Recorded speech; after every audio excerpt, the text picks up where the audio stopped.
Are you ready again? Well, let me put it this way, John. I'm not ready. I'll take that. I'll go with that. I'll take that as a yes, not exactly a yes. Jon Peckman Podcast, Connecticut Valley School of Music and Dance, beautiful downtown Portland, Connecticut. Come over the bridge, go through one set of lights, pull a U. You park in front of the music store with the mannequin outside that looks like me. How about that? That'll be my new thing. Like and subscribe, tell your friends, be on the show with me, reach out, have your very own podcast here in our beautiful studio. Dave will tell you how we're here once again with Mr. Michael Arafeh from across the way. Anyone ever say that? Across the way? You know, Mr. Arafeh from across the way. I like that. I'm going to start using that. Yeah, exactly. You were among my first, if I had to look back, you were here pretty early on when I started this show. I think I was number 10. Oh, wow. Okay. Yeah, well, I remember. You know what? I don't know if you're like me. I'll just get this out of the way. I tend to think of everything in Beatle terms. I've heard about that. Yeah, right. Yeah. So when I first started doing this show, I had no idea I still don't really know what I'm doing, but I had even less of an idea of how it was going to be. And Michael Cleary, who came on before you shortly, I consider him the rubber soul I was like, oh, you can move the mics closer. You can expand the form. I was like, okay, I'm starting to get an idea what it could be. And then you came and you're Revolver. I thought I was Rubber Soul. No, he was Rubber Soul in that the change started. And then Revolver, all the proportions are different. Everything's at a different speed. Oh, everything's but you backwards. There's some backwards things on there. After you were on, it was never the same, and that's good. I appreciate that's a tremendous compliment, and so thank you, John. I actually mean it that way. It was like, oh, I could just do this instead of you know what I mean? Well, it should be fluid. It should be loose and fun, and expand the boundaries of the whole thing. Mm-hmm. Yeah, like Revolver. That's right. I don't know who Sgt. Pepper would be. I have to think about it. I got to go back. That's a good question. Whatever. But yeah, I don't know what album we're on now.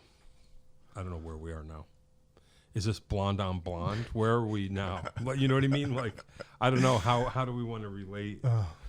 Is it Bowie? How do we do this? What album is it? Where are we now? You know what I mean? Maybe Iggy and the Stooges. Right. You know. Yeah. Maybe. Yeah. Is this Low? Well, that's a good one. Yeah. That's what I'm saying. You know, you're playing into some of my favorites. I know, I'm trying to.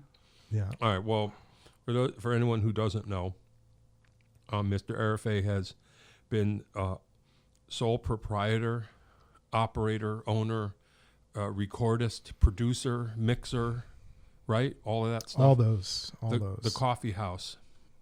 The Coffeehouse Recording Studio, Middletown, Connecticut. Recording Studio, Middletown, Connecticut. Yeah. Right off Main Street, right in back of. Is your address actually Main Street? It's Main Street, but the Main Street people in the downtown business district show me no love. I was never. Are you serious? I was never. Here I was. I've been down there 33 years. Yeah. Right? Crazy.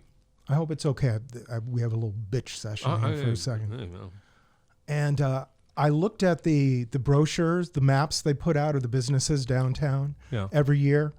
And I was never on the map until finally the one map they put on the posts going down Main Street. Yeah. I was over the moon. I was actually on the map. And that was like 5 years ago. Wow. Congratulations. Thank you so much. You know what I mean? Like, hey. Maybe do you have to buy your way in and you didn't even know? Or I think that is part of it. Yeah. Whatever. There's a deal there. Wow. Yeah. You would think they would be happy to know. No, it's a shakedown. Wow. Basically. Yeah. Okay. Well. Yeah. Wow. What about the buttonwood tree over there? What's going on over there? Well, Are they on the map?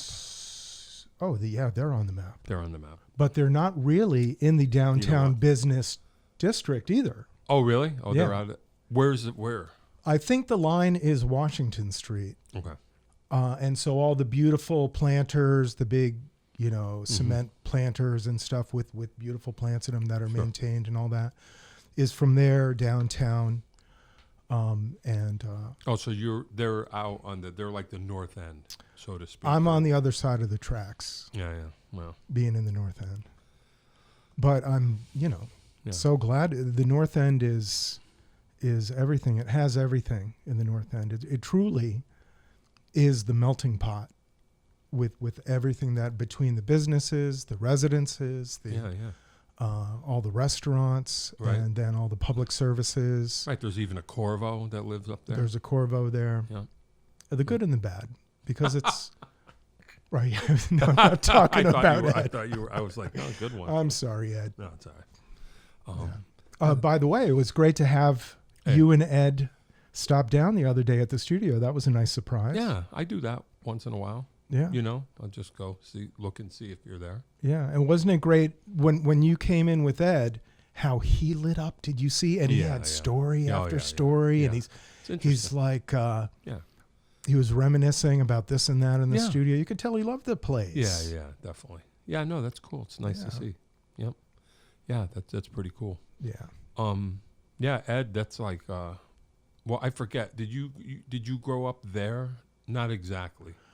Well, but like, I was Eddie's like, oh, my grandfather built that building over there, and my uncle threw him out of that window. He knows the Which whole. is right. Probably going back generations. Yeah. No, well, I was born in Middletown, Middlesex Memorial Hospital. Okay. In the blue section. I don't know if they still have the blue panels on that side. But, okay. It doesn't signify anything. It was blue. storks, the maternity ward, Gotcha. that kind of thing. Gotcha. Maybe I don't know. But it's a funny thing. Right now, my apartment is really about 3 football fields. No, about 5 football fields from where I was born. Wow. So I live very close to even where I was born. That's all right. Nothing wrong with that. Yeah. Kind of wild. I got out there in the world, but I came back to Middletown and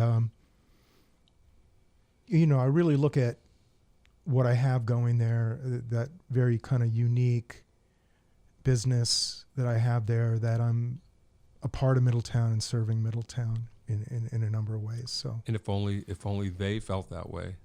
That's right. That's right. With the map. Yeah, I'm not even going to mention there's more their to name. Life than maps. There's more to life than That's maps. True. That's you don't see me on any maps, and look what a success I am. I'll draw my own maps.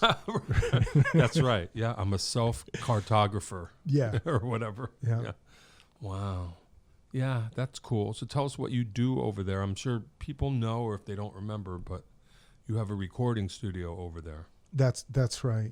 So recording studios can be involved in any number of things. Some studios focus only on one style of music, right? Whether it's a classical recording situation or hip hop, or only a folk recording, or maybe only analog equipment. Right. They have a certain way that they do it. Yep. Me, I very much did a different thing. I really was like a country doctor in a way. I did a little bit of everything. I see. And I'm really glad that I did a little bit of everything, because I got to really know an awful lot about bluegrass and became kind of bluegrass central. Oh, wow.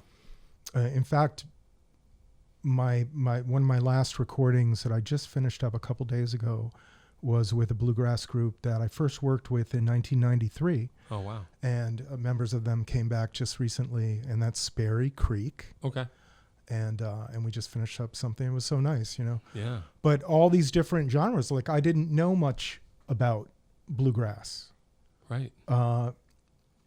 And I learned an awful lot, and it becomes when a number of groups come to you and you learn and you do more and more, and then your recordings kind of get out into that community. Yeah. And you get known, you get a name there.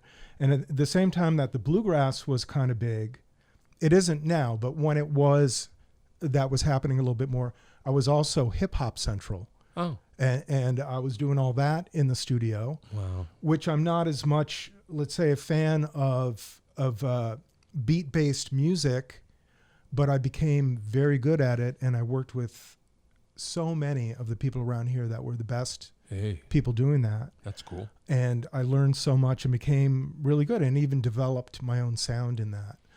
but all these different genres that I got into, you know, like I remember ska, like in '94, ska kind of came back, and I was getting the ska band, the horns, right? They had the horn sections, and you know, folk artists, you know, traditionalists, and jazz, and I go out do classical recording up at Wesleyan with people like the amazing, brilliant Neely Bruce. Okay. So you have like a mobile setup. I'll record up at the Crowell Concert Hall or the World Music Hall or the Wesleyan Chapel, 92 Theater, places like that up there. I've recorded in all those places, and churches all around Connecticut. Groups like New England Chamber Choir, the Middlesex Hospital Vocal Chords. They're 2 yearly. Wow. So, and that's 90 singers. Wow. All singing at you, and a pit band. Wow. And I've been, until recently, where they added a couple of strings. It got a little difficult. I would do that with 3 microphones. Wow. That's crazy. And get a really good recording. Yeah, that's amazing. That's amazing. So the variety and the fact that I didn't just go for one style of music became really important for me to expand all my horizons. Sure. And it's funny that some of the things I developed and learned working on beat-based music, on R&B and hip-hop music, where it's, you know, set levels and a kind of machine-based thing where the dynamic is a kind of a fixed dynamic. Sure. But the things that I learned there that I could apply actually to rock and roll recordings and other things. Wow. It's all been very helpful. So I'm glad that I chose to say yes more than no, I only do this. Sure. Yeah, that would make sense. That's got to be to some degree good for business too. But when you, all right, let me think. So first of all, do you think that do you have an open-mindedness to your music preferences that allow you to say yes, or is it just a willingness, or is it out of desperation? Out of desperation. No, it's But you're an omnivorous music consumer, kind of, right? Well, I think that you and I are maybe on the same wavelength with a lot of this. From everything I've read of the things and listened to of the things that you've posted, you go very deeply into being curious and wanting to learn about the music of our times and the music of the recent past, of the past, for sure, recordings and artists and styles, you know, culture. It's all tied together, and I was always very interested in that. And I think that I got into this really more than anything from record collecting. Oh wow, okay. You know, although you know, my mom was a music teacher and all this, and there was music around. Yeah. But it was really, I think, record collecting. And when you're a record collector, as you know, you might start with, I'm gonna have all these metal albums, but then that leads to, oh my God, I can't believe he did this beautiful classical thing on this record, and then it leads, and now you're listening to. It never ends. It never ends. One thing leads to another, and so I think the same thing happens with just the people that came through my studio. Is that one thing led to another? Yeah. There are times you can really own, or for me, just having myself in this facility in one room going, really. Yeah. And when I say one room, I mean just me in the work environment. It's not like I have 3 studio rooms like bigger studios have. But really, I can only do one thing at a time. Right. And I don't know what my point was with that. Well, I was just asking you if you're what's the word? Open-minded. Yeah. I'm trying to think of a better word, but I guess that word. Absolutely. And you know what I mean? I think it really, more than anything, comes down to the thing that we share in common, which is curiosity. Yeah. And I have a deep curiosity and a desire to learn, and a desire through the equipment and the studio and the engineering and production side of it to enrich myself about all these different aspects of the field. Why not? It can only help, even if it's just adds to your curiosity or enjoyment. It's got to help with the toolbox, or however you want to think about it. Let's say if, oh man, bluegrass now, and they're coming. How do you, in your mind, how did that? So obviously you're like, okay, it's going to be acoustic instruments. Like in your mind. Yes, right. You're like, okay, let me shift into that. I think about it in the shower. Yeah, right. I do. I take a lot of showers. Yeah. So while I'm in the shower, say, but the day of the work, actually I'm often setting up for a bigger session the day before, a couple days before, and getting things ready. I don't really want to be running around that at the second that everybody's loading in and they're setting up. Of course. So I think a lot about really laying the stage and getting everything as best I can to put them at ease when they come in, that they don't see me kind of running around and maybe something, why isn't this cable working or whatever. Sure. So there's that. Yeah. When, let's say, this is in your mind, if you go, like the first time you said, oh, bluegrass people are coming. Yeah. What album are you picturing in your head that you just go, okay, I want to try and get that sound, or you don't think about it like that? No, the Beverly Hillbillies. Okay. Right? Right. Yeah. I mean, could there be a better bluegrass recording? No, really, no. Not really. No, that's great. Yeah. And I grew up with hee-haw. Sure. Yeah. Yep. Love the hee-haw. Yeah, sure. And the Lawrence Welk show. That was something that these were influences on me growing up. Right, sure. I mean, serious influences. Yeah. But really, to answer your question about the bluegrass, there's a lot of steely instruments. So when you think about the microphones and you think about how you're going to record it, and I don't record flat on any given source, whether it's a microphone or a direct input, I'm shaping that sound on its way to tape. Okay. And that's a philosophy. Yeah. More than flat and fix it in the mix. You like to create. Yeah. Get started on the sound. And I think more than not, people do that. I maybe not in a home recording setting. There might be less of that. Yeah. But anyways, that's what I do. So I think about that, and so any group that might be in, or any artist that might be in, I think about how I want to capture that sound. And I go through trends too, like 1 year I'm using these microphones or this microphone, and then 2 years later suddenly I'm always doing this other thing. Yeah, I was going to ask you, did you I was going to say, did you get it right on the first time? But there is no first or last time, like you say it.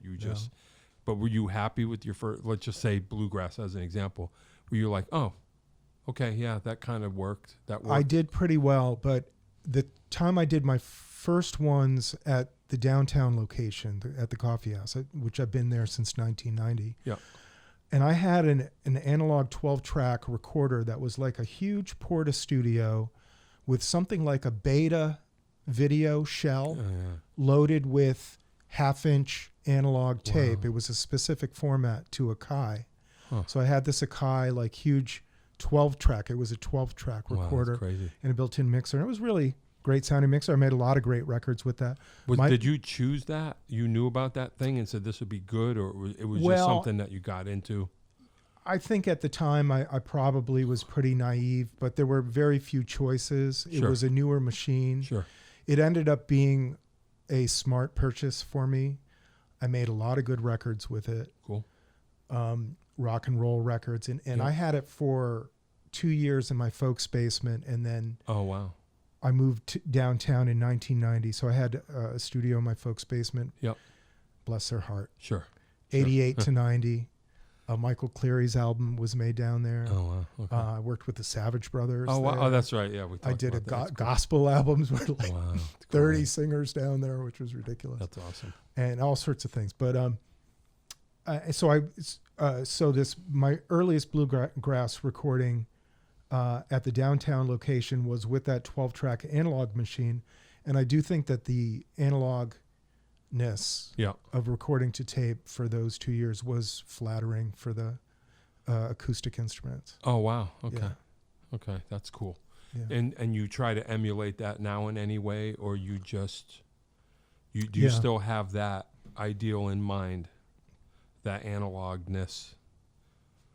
Well, I think that what it is whatever format you're recording on. And so what is it, digital or analog? But you just have to have a mindset about that medium. Yeah. When I had my 12-track, one thing that I learned is that if I worked on a very complicated mix and I was running that tape back and forth for 6 hours, the goalpost changed. But by hour 6, the treble had changed, and all your settings aren't really working. Or your ears are wearing out. Or your ears are or wearing both. Out. Or both. Yeah. Yeah, that's true. But that there are things about right. analog, and maybe I'd want to record it a little bit brighter because I knew that the tape would round out that. So you look at these and go, this is going to be 6 hours worth of back and forth with these people. When they come in, you're already like, just turn the high end a little bit coming in. Because can you imagine? You just probably, I can tell by the way they walk in. You're like, no. Can you imagine? But nowadays with the digital, it's just a matter of knowing that it's kind of brutally accurate. Yeah. In a lot of ways, it's very flat from the bottom to the top. And in a lot of ways, and the microphones that you choose and how you choose to record the top end. Yeah. I know what to do going in to get back what I need to go the rest of the way. You have to change your miking technique a little bit, maybe. It did. Yeah. Yeah. That's cool. Just a little bit more. Really, the EQing of the microphones and the sources. Well, that's cool though. I mean, at least it's not. I mean, that's why we do anything. I mean, it would be boring if it's problem solving, right? That's what it always is. Yeah. And exploring things, like one great thing with, there's a lot of good and bad in recording to a computer. Okay. And I've had to become, maybe a little against my will. I've had to become a real computer expert. Sure. Right. And know it, because that thing's got to work. That's my heart. If that thing is not working, I'm not working. Right. Sure.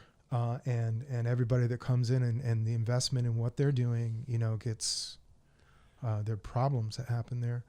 And that's more stressful than a tape machine not working, or it's different? all those. I mean, back in the early days, every system I had problems and quirks that I had to deal with. Sure.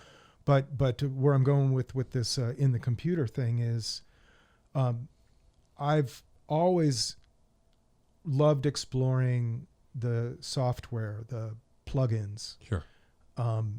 So I have quite a number of different reverb units, although I could really do everything with 2 or 3 of them instead of the 15 or 20 different ones I have. All the different compressors, all the things that come out, the new things that come out. And as I told you last time I was on, I do a lot of studying, watching the different YouTube things, people talking about things. So I'm always exploring new software, and I love the fun aspect of it, where it's graphically, it looks really cool. Yeah. And all of that. So I really enjoy that. That's cool. As long as you're still percolating, I guess. I don't know what the word is. That's cool. But all of that is in service of trying to make a good recording and trying to do right and really, really bring out the best of the artist, of the group. Sure. And so that's first and foremost, whatever it is about the equipment.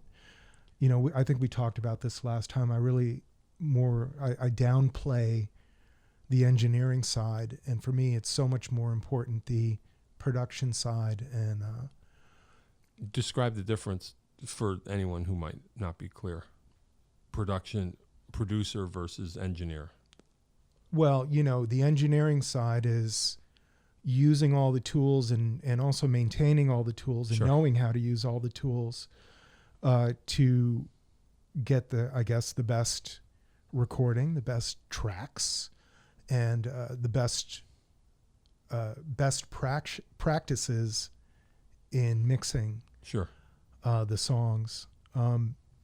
Whereas production, it has to do with song structure. Okay. It has to do with motivation. Okay.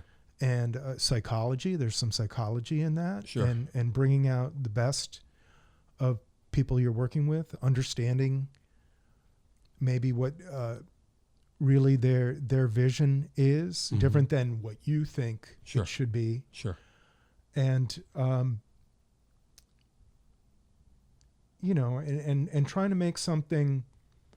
One thing that's always in my mind is, how do I make this approach? How do I have it approach more being timeless? Okay. Like our favorite records. Sure. There's a quality about them. The ones that just have lasted the test of time. There's a timelessness about it. So how do you make something that just sounds like a great, endearing recording?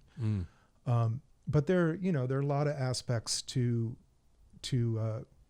producing. Yeah. But and because I do both, I'm constantly going between those two hats. Right. But luckily, I can kind of do it from the spot I'm sitting in. Yeah. Right. Yeah. That's and looking through the glass at the people. Yeah. That's interesting. When someone comes to you for a project, is it clear? Because as a producer, do they ask you we need help with arrangement? Like, will you say, hey, why is that verse there, or what? Will you actually go that far? Well, you got to play it very carefully. Like I say, is it clear? Because you say that to one person or one group, and it might get one response, and you say the exact same thing with the same intention to somebody else, and you might get a much different response. So when people come to you, I wonder if it's clear. Well, I guess this is all part of the process, and for them to learn too, but are they asking you to okay, we want you to record us. We want you to record this thing we have. Just, set up the mics and let us do our thing, and then you help them through it? Or are they asking you, which we didn't really touch on much, but you as a musician, and your sensibility, asking you to actually produce their musical product or whatever? Well, it goes any way from the one side to the other. It really, I have to, more than anything, one of the first things that I do is a kind of a mental assessment of what I'm dealing with, who I'm working with. And also to make them feel comfortable with me, because to trust is a really important thing, and being on the same page is really important. And you don't always get there. And I've had artists say to me that they don't want me to do add anything. And I'm like, not that you have to add anything, but if you're putting down something that's just very basic, there's certain things that I can do and suggest to make it more exciting for the world out there, while still being what they want to be. More often than not, the people I work with are very amenable to the suggestions I make. And I'm real careful about, or I try to be real careful about those suggestions, but not timid. I'll be proactive, and I'll push somebody or suggest something if it really seems to me that it would help them. And in terms of song structure, I might suggest some things. If a band has worked out an arrangement, you don't want to say at the 11th hour, oh, well, we're here now, we want you to move that chorus and put it after the bridge and do this and that. That's going to throw them off. But if I'm working with, say, a singer-songwriter that I'm actually programming drums. Sorry, John. Yeah, that's okay. Or drums, I'll bass. give you my number. I'll make sure. All right. Right on. I'd love to have you. Are you kidding me? I'll build a room for you in the Can I live in it? And you could live down there. Oh, good. I don't need my wife anymore? No. Perfect. No, okay, good. Come on. We'll be talking records every day. We'll have a great time. But, so if a lot of times now I'm creating a grid, a tempo map. With maybe tempo changes, with key changes, I'm color coding it at the top of this timeline. So we know the 8 count, and then the intro, and then verse 1. And then so verse you're really 1B, acting as almost an arranger at that point. There's no word for what you are at that point. It's you're like a chief project cook manager and like, bottle washer, all of them. Yeah, I hear you. Yep. Yeah, but creating the tempo maps, especially with the newer tools I have for accompaniment, not auto accompaniment because you really have to program these things. But sure. The different plugins and software things that I have to put together bass lines and drums and percussion. Wow. All those things. And I've gone very deep into that, knowing those things. Okay. Yeah. So you're just down with whatever. Yeah, but all that's going to... Record a choir with 3 mics, or I'll map out your whole tune. Whatever. It depends, right? Yeah. You got to go with what you got to go with. I mean, you've been in a lot of different bands. Yeah. You know? Yeah. Yeah, you just got it. You got to know. Yeah. Do you want to talk about, because when I dropped in on you with Eddie, you're undergoing a vast archival expedition. I don't know what's the word. An archival expedition is perfect. It is. That's what I'm going to call it from now on. Yeah. It is an expedition. It's the grand archiving. I'll tell you, every tape tells a story, right? Every CD tells a story. Apparently. And so what is it all about? So I've tried to save a master or master copy of just about everything I've recorded in 42 years Crazy. of having recording machines. And do you have the original Savage Brothers master somewhere? Yes, I do. That's great. Yeah. Wow. But that one was done on my 12 track with a very expensive synchronizer where I had to stripe one of my tracks with time code to lock up with Steve Whitus's 8-track, where a young Steve Whitus and a young Mike Arafeh went and recorded the Savage Brothers live album in Pawcatuck, Rhode Island, and up there in near the airport there at their home base. Yeah, right. And we had to link that. So I'd have to get his machine. Oh, wow. And I'd have to get my machine back to do it. Wow. But imagine that. I had 250 12-track tapes in my possession. A number of clients that took their 12-track tapes with them. Of course, I didn't have them. And there was a year where I was able to borrow a friend's 12-track, the same machine. Mine had already stopped working. Oh, wow. And I digitally transferred all of those tapes. So like, Michael Cleary recorded with Ed, recorded in my folks' basement, half of their first record on my 12-track. Yeah. Recorded and mixed, half of it in my folks' basement. And to this day, I really like those mixes too. Oh, wow. Yeah, that's cool. And those I could digitally transfer, or are digitally transferred. I could call those up on my new system with my new tools and remix it up. All right, here's a question. So then you just said that. If you like those original mixes, no offense, was it dumb luck, or is it your sensibilities still intact, were formed? And it's not about the tool. You were like, yeah, I was. You know what I mean? There is a little bit of dumb luck in the whole thing. I mean, there are days that things come out better than other days, and I've done some real stinkers. I've done some really amazing things that I don't know how they turned out so amazing.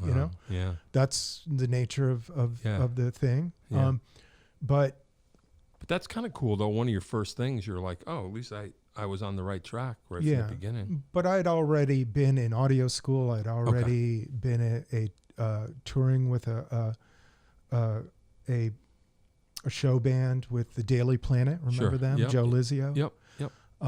It's funny. Joe now he's doing live sound. It's like we. Yeah. Right.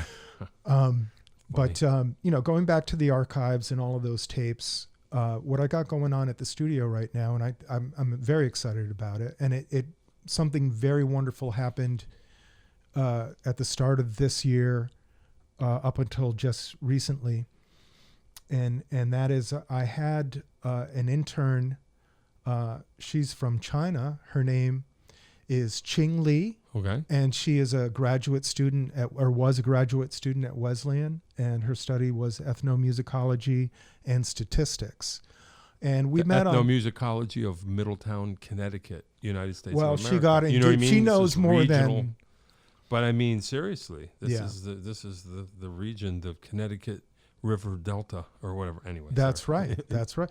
And boy, she sure got a boatload of Connecticut River Valley music. Wow. Yeah. But she helped me immensely on going through one aspect of this archiving. So what is archiving? So you have tapes that you want to preserve, and you also want to maybe transfer them if they're on an old unstable medium that might disintegrate into something, maybe digitize it in some way that you can make safety copies that you can save in the world for the future. Sure. And so I had my 12-track analog tapes. I had my a quarter-inch reel-to-reel 2-track analog tapes.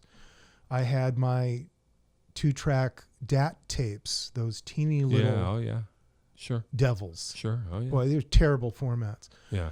All those, and I did one of those tapes. You have to transfer in real time, right? And hope that the machine doesn't mistrack and give you all this as it's going. Your beautiful masters and everything. And so I had a boatload of DAT tapes. I had a boatload of cassettes, of CDRs. Wow. Now, people might not know, but a CDR, which is just 2 plastic donuts with a layer of ink. Sure. And a laser burns pits in the ink. Sure. And then when you put it in to play it back, another laser, the playback laser in your CD player, is either sees the shiny spot or the pit, or I don't know which is the shiny one. Sure. Zeros and ones. Yep, that's it. And what happens is over time that layer of ink dissipates. So they say that a CDR will last you 7 to 20 years, a regular CDR. Oh, I better get cracking. Right on. Me too. And that's what that was all about. Gotcha. So I had a box of, it turns out it was 2,700 and something CDRs, which you saw on the wall there. Sure. It's all now in media shelving. It's all alphabetized. And Ching Lee, she helped me with all of that. Wow. And all of it's databased. So if I want to look for Ed Corvo's recording, I type in Corvo, Ed. How many things is he cross-referenced to, I wonder, if you did a real database? He's on a number of things, you know more what I mean? In the early days, but Ed was on a lot of things.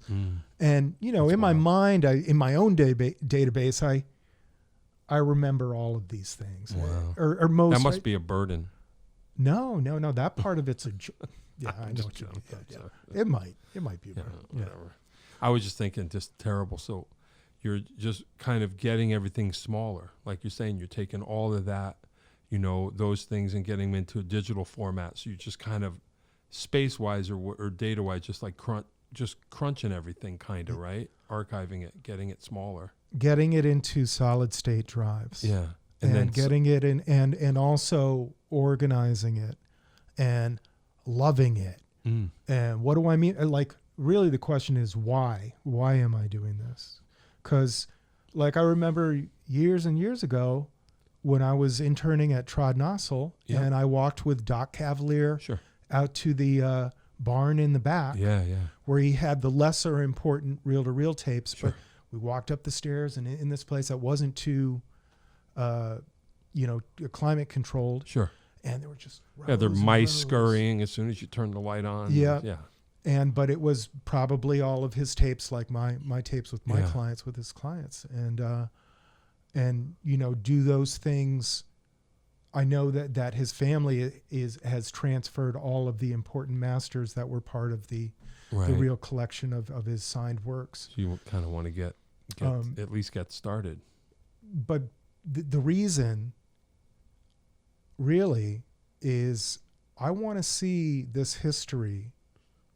Because I know more than anybody that there are all these amazing things. Yeah. Maybe not in 100% of these recordings, but in a percentage of these recordings, there's amazing stuff that I would hate to see lost to time. Yeah, right.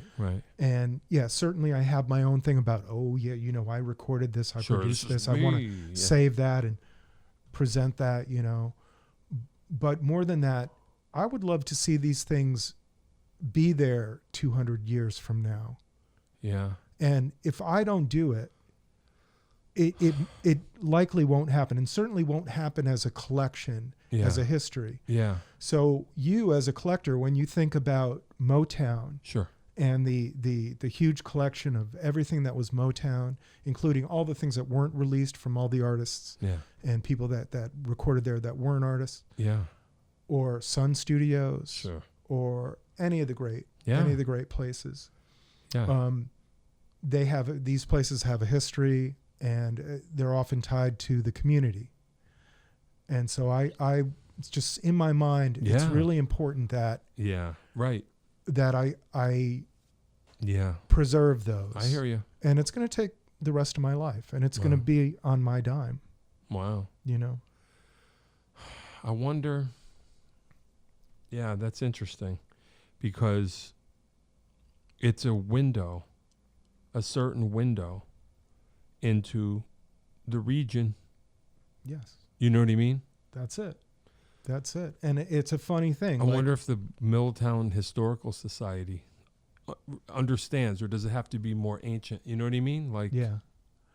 Well, you know, I don't, first of all, I think part of why, like the downtown business district, is that I don't advertise. And we've kind of talked about this last time. I almost anti-advertise because I can only do one thing at a time. Right. Most times, all that I can handle. Sure. And things take longer than you think they, you know. Sure. So there's only so much time. And so if I was to advertise and keep talking about the studio, you just bury yourself. I'd be getting all these calls and people dropping by and all this stuff. And it's it's too much. So, but by not doing that, I got my sanity, and I can operate at a better pace in my work. Wow. But then people in the arts community, you know, they're all talking about themselves all the time. Oddfellows Playhouse, the Buttonwood Tree, this place, that place, the other place, Kid City, all these organizations. And so, you know, so they like the Middletown Historical Society, or even the Arts Office down in Middletown. Yeah. They don't really know what I'm up to, or how much that every day I'm doing things that they should know about. But I wonder, like, now you got me thinking, like, I don't know if there's a historian, but someone from, if I can, but then again, we're weird, I guess. I'll speak for myself. As musicians, but you're preserving history. That's right. You are. Yeah. As part of what I'm doing, it's absolutely doing but there's got to be a historical... There's got to be somebody who would understand that. Oh, yeah, yeah. You know, I mean, if nothing else, just to say, I'm going to give you copies of everything, and there's got to be, because... Well, there is the Middletown Historical Society, and there is the Arts Commission, City of Middletown, and all of that. I mean, I don't even know what I would expect them to do, but just to actually show an interest and recognize that you have... Oh, I don't know what the word is. It's a window. Yes. You know what I mean? Yeah. That this many people for this long have passed through this window. That's got to be interesting to somebody. I hope so. Well, because or else it's my life as a folly. I'm okay. One, I'm interested. Thank you, John. Well, you know, no, that is interesting. See, this is why I want to build a room for you. Oh, hey, you know what I'm saying? At the shop. So, no, okay, so here's a crazy question, an impossible question. So having it just say from I don't know what word we want to, your filter or your lens or your window of if we view it through a historical lens, how you couldn't possibly sum it up. How would you think that maybe all the music that has passed through your purview would be different from someone who has a similar setup in Columbus, Ohio? I think a lot of places probably didn't save a lot of their masters or their copies, you know. So what happened when you decided, you said, hey, I should do this, rather than just, like you say, grind it out day to day, and then when it gets too much, you just throw it out or get rid of it or move on? Well, you know, did you feel did it feel like a responsibility or a calling or what was it? I always considered myself an artist. Sure. You know. Yep. And these recordings were in part my art. Sure. Sure. My babies, Sure. as well as it's a collaborative art. Yeah. And I'm working with and on behalf of another artist on their material, mostly. But so it really came from my being an artist wanting to maintain my collection. Yeah. Sure. Sure. So there's that. Sure. Did you gain perspective? Did you realize things upon that endeavor that you look back and said, So like one thing that I really realized is about, when I was a young guy, sitting up in my bedroom, Sure. Listening to the records, I imagine you might have been doing the same. Sure. You're in a world where you think maybe you're the only guy that has this Velvet Underground album. Yeah. Right. Yeah. Or maybe a couple of your hip friends, they're the only ones in the world that know about this. Right. And then here we are, fast forward it 40 years later, and it's like, oh, really? A whole lot of people everywhere. Yeah, sure. Knew all about it and had these records and things. So one thing I learned is about culture, that it's not just a few specialized people here and there that are doing this, or are heroes, and maybe a few regional people doing it, that culture and music making and groups and songwriting is everywhere. It's everywhere, and in all different shapes and forms. And in my learning about all the different genres of music, it just broadened it all out. Oh my God, there are all these worlds, and it's all happening. And what is it in the end? Really, it's humanity. Right. You know? Sure, for sure. Yeah, definitely. Wow, that's wild. Yeah, that's really wild. How far along are you? What year are you on? You're like 1978. Can you imagine? Well, I got through the CDR, so it's going to be by media. Sure. The type of media. Sure. So you're in the 90s now. CDRs. Yeah, that's early right. 2000. That's right. Yeah, I remember my first CDR recorder. Really? And all that now. Yeah. Yeah, I did. Making it still kind of blows my mind that you could put this little, silver disc in a thing and pops out. It can play music. I mean. Oh yeah.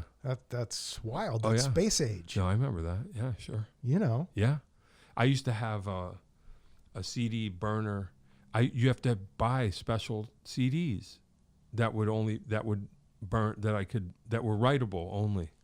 And I used to, just have, and this is before the internet. You would buy the read write? Yeah. The CDRW? Right. Yeah. Or even then there were, I forget what kind I had. It was more consumer probably than yours, but it was like, I could only buy this spindle at Best Buy that had a certain symbol on it. That would record. You know what I mean? You couldn't just buy regular CDRs. It was a record, not even rewritable, but just a recordable CDR for this machine. Oh, interesting. Yeah. Yeah. And that was a big hassle. It was like, oh man, I only have 4 left. Gotta get back down. Yeah. Because that was your 2-track master. Yeah. Whatever I would DJ. But I would do live sets and mix it all down, just put this in record and have the set on here. Yeah. When you're down to your last 4, then you're in trouble. Oh, you got to get some more. Yeah. I got some for you if you need. Oh, okay. Whatever you need. Yeah. I'll hook you up. Well, I used to, and I know what you mean about that because I used to record into DATs too, and it sucks. Like DATs. Yeah. Can you imagine you put all this work and love and you make this master DAT, and then one day the machine decides to eat it. Yep. Oh, yeah. Have you not made I hope you made a digital backup or two. Yep. Because once it eats it, you can't uneat it. Right. Yeah. Wow. Well, that's wild. Yeah. What's going to happen? So I have a few formats to go. Yeah. Imagine the day that you catch up with yourself. Like that's going to be a wonderful day. Will it? Well, then actually, what? Then you'll be like, hey, I think I'll take up fishing. You'll have to start a new thing. No. I'm a landlubber. I don't like fish. Oh, okay. I'm just saying, I like fish to just be fish. Like what will happen, when you finish your life's purpose, then you'll be like, oh. Well, like you know it'll never I know. finish, but I hope to try to. I'm going to strive to. Wow. I have the ADAT format. You remember that? Oh, yeah. It was like a VCR tape. I have it was actually Super VHS. It was SVHS. Yep. And you'd put that in this VCR type machine. That was 8 tracks of digital. Mm-hmm. And you could lock up to 12 of those machines for 124 tracks, which would be nuts to try to, because they have to rewind and then all sync. Oh, God. And then they're eating multi-track tapes. They're eating your... And those always broke, ADATs. Always. So they're all those I have to digitally transfer. But since it's digital... Just once. I have to play them in real time. And as long as they track and they're not mistracking and glitching, you have a pristine digital copy every bit as good as... Are you mixing everything again? No, but I do want to transfer the multi-tracks as well as the stereo mixes. But really what I envision for the future is people to enjoy finished mixes. Okay. What would be people's best representation of a master. Well, how are you taking 12 tracks of 3 ADATs and putting all those into a different format? How are you... Well, my system that I record on now has optical inputs, and it has 3 ADAT. The format is actually called ADAT optical. Alesis developed this format. So 8 tracks of digital going down a light pipe. And so I have a single rack space recorder, 24-track recorder. I bring on remotes. Oh, and it'll go 1-to-1. And it has the 3 optical ins, meaning the 24 tracks in. Yeah. So I could record straight to a thumb drive. Gotcha. On that machine, playing 3 ADAT machines digital into it. Gotcha. Or I could move the wires to my computer and that system. So if you wanted to mix it, you could use a thumb drive, load it back into the 12 track or whatever. Yeah. And then get the tracks up. Yeah. Wow. It's crazy. So there's all that. Don't start mixing everything. Can you imagine? Well, there are a few things I'd like to revisit. And more, on that side of it, maybe that's part of it where I'm hoping it can pay for the work a little bit in my making available if people wanted to remix some things with me. Yeah, right. Right. One thing I don't want to happen, I really don't like this. I don't want it. And I just don't like it. I don't want it. And that is people saying, Mike, can I grab the multi-tracks that we did 20 years ago and I want to mix them on my home system, or I want to mix them with somebody else. Yeah. That's the work that we did together. Yeah, right. And I'm still going strong. Sure. This was our art. Sure. So you just hope that they'll mix it. If they do mix it, they'll mix it with you instead of just looting it. And just doing that. There's that. And that's a misrepresentation of your work, though, too, because if you, right. It's devaluing a good collaboration. part of the collaboration. Yeah, that's right. That's right. That's wild. Yeah. I just had we're going to run out of time. I don't want to run out of time. You might have to come back a third time. I would be afraid, because I've done this. I remember I did this when we were in lockdown. I said, I'm going to, for anyone who cares, I'm going to tell my musical biography of album by album, everything I was into each year. Then all of a sudden, like, how do you fight the urge to, like, psychologically, like, if you start going back and mixing and reliving everything. Yeah. And you're like, I'm going to remix my life. There's not enough time. Yeah. And that's something I think that the kids in the future are going to have a problem with, because so much of what they've done is captured in phones. And if they've saved their photographs or whatever, there's a whole lot more than when we were growing up. Sure. And you know how people say we're so lucky that we didn't have cameras and that kind of stuff at the time. Yeah. Wow. Yeah. Just saying, like, how that would now see, this would be a good idea for for some kind of weird flick. So imagine someone like yourself, you know, they get into that mode of like they're revising their life and they're remixing, and then they start to believe that they could remix, they could change their behavior in the past to affect outcomes now. You know what I mean? If I could change, you know, if I could turn back time. If I could go back to pre-CDR, you know what I mean? Like if I could go back to, wow. Yeah, now we're on to something. But, you know, with the archives, one last thing with the archives. Sure. So I had to think about really how it's all what it's going to spill into. And it came down to saving a folder for each artist. And any photographs, any notes, any links that I saved of articles about them online. Let's say that there was a write-up about their recording, and I had saved a web link. Yeah. I'd put that all in their folder, and that seemed to me to be the most logical way to save everything. So there's a Peckman, Jon folder, I'm sure. Brother. And there certainly is a Corvo.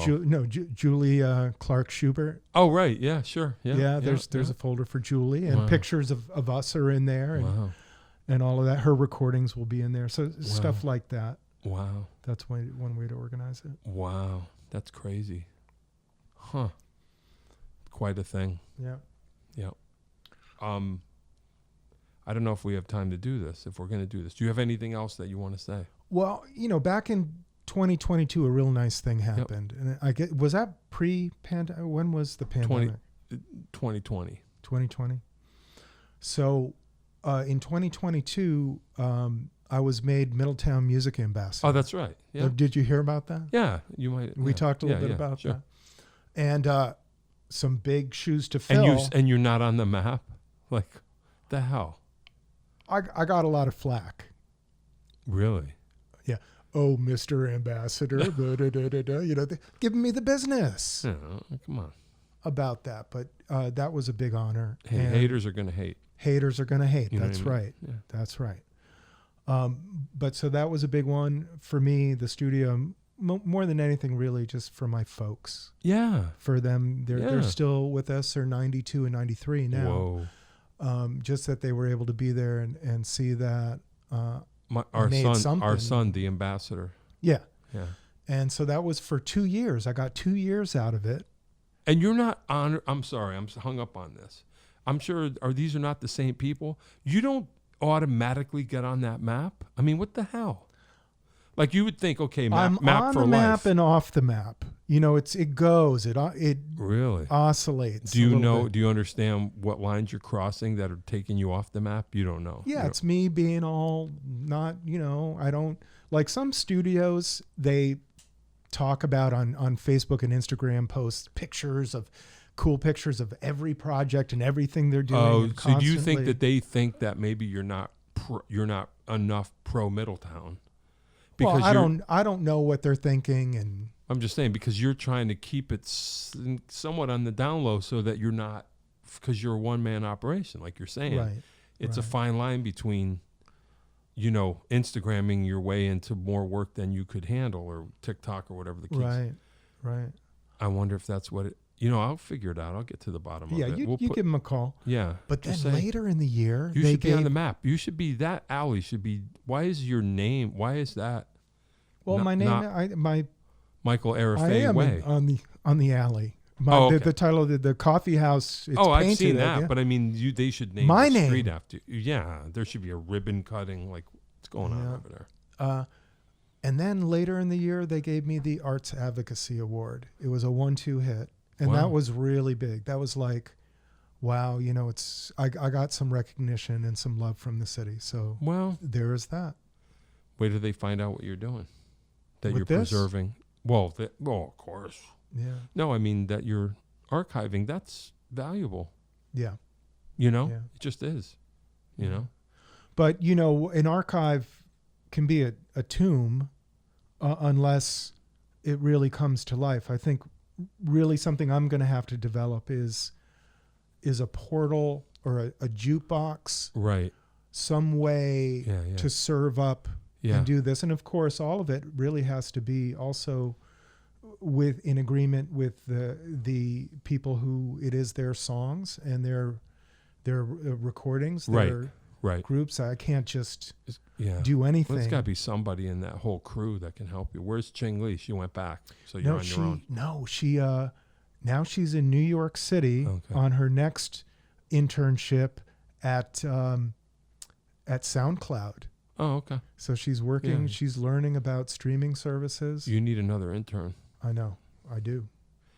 All right, you hear that, everybody? Dave, be somebody. Try to help archiving. Did you hear what he's doing? No, he's a retard. He has time. Come on in, Dave. We'll work together. We'll work on the recording. No, it's cool. We'll talk about what he's doing. It's cool. Hey, we got to go. All right, John. I'm glad you came again. Thank you so much for having me here. Of course. I love being here with you. Yeah, same here. Everybody go back to episode 10 or whatever it was to find out what his favorite albums is, his favorite food, his Remember I promised I'd bring in the juicer, the Jack LaLanne juicer, and more lies. No, well, next time it leaves us something to look forward to. See what I'm saying? Stay tuned. Part 3 is on the way. You're not hearing the music, but I hear you. All right, okay. Wow, interesting, very interesting. Michael Arafeh was here at Jon Peckman Podcast, Connecticut Valley School of Music and Dance. We over downtown Portland, whatever. Tell your friends, tell your neighbors, be on the show with me. That's interesting. So let's do this again as you feel like you're on the next phase of this. All right. We'll do this. A follow-up. You know what I'm saying? Yes. All right. Michael Arafeh was here. Thanks a lot, kids. Right? Okay. Drive safe. Be careful. That is all. If you'd like to start your own podcast, give us a call at Connecticut Valley School of Music and Dance. Our professionally designed podcast space is here for all your recording needs. Rent out our studio to do interviews with up to 4 people, to record audiobooks, social media content, and all other recorded material. Our rentals include a private studio along with our professional-grade podcasting equipment, and we can customize your output to whatever your needs are. We also have green screen capabilities, which will expand to video capability if you so wish. So check us out here at convalley.net/podcast.